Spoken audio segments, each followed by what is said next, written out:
नाज़रीन कराम, अस्सलामु अलैकुम वरहमतुल्लाहि वबरकातुह। नाज़रीन, आप सबसे गुजारिश है कि आप हमारे चैनल अल शिफा स्टोरीज़ को सब्सक्राइब करना न भूलें और बेल आइकन की घंटी ज़रूर दबाएं। नाज़रीन, चलिए बढ़ते हैं आज के मौजू की तरफ। बिस्मिल्लाहिर्रहमानिर्रहीम। काजी शरीह बिन हारिस अपने बेटे के साथ बैठे खाना खा रहे थे।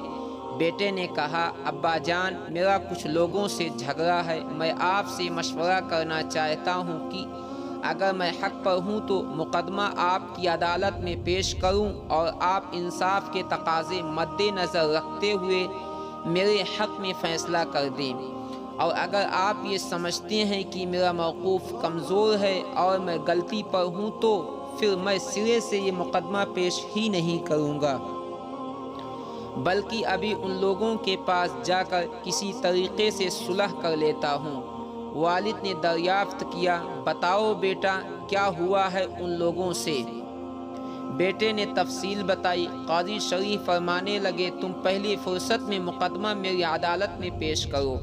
अगले दिन मुकदमा पेश हुआ। फरीक़ैन हाजिर हुए। दोनों ने अपनी अपनी दलाइल दिए। काजी शरीह ने अपने बेटे के खिलाफ फैसला सुना दिया। अदालत से फारिग होकर बाप बेटे घर आए तो बेटे ने कहा, अब्बा जान, आपने तो मेरे मुखालिफिन के हक़ में फ़ैसला कर दिया, ये क्या बात हुई? बाप ने कहा, हाँ मेरे बेटे, मैंने उनके हक़ में इसलिए फ़ैसला किया है कि ये लोग हक़ पर थे। बेटा कहने लगा, अब्बा जान, मुझे फ़ैसला पर कोई एतराज़ नहीं है, मलाल ये है कि मैंने आपसे पहले ही मशवरा किया था और आप ही के इरशाद पर मुकदमा दायर किया था। आप मुझे मुकदमा दायर करने के लिए नहीं कहते तो मैं उनसे सुलह कर लेता और आज सरेआम सबके सामने जो मेरी ज़िल्लत और रुसवाई हुई है उसकी नौबत नहीं आती। आपने उसी वक्त क्यों ना फरमा दिया कि मैं जाकर उनसे सुलह कर लूँ? आपने तो मुझे भरी अदालत में जलील कर दिया।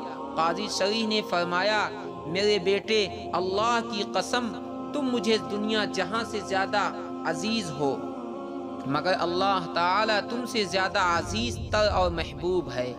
मेरे लिए हरगिज़ जायज़ नहीं कि मैं अपने रब को नाराज़ करूं। अगर मैं तुम्हें बता देता कि हक़ तुम्हारे मुखालिफिन के साथ है तो तुम उनसे सुलह कर लेते। इस सूरत में उनका हक़ मारा जाता। मुझे उनके हक़ तलफ़ी गवारा नहीं हुई, इसीलिए मैंने हक़ बेहक़दार रसीद का एहतमाम कर दिया।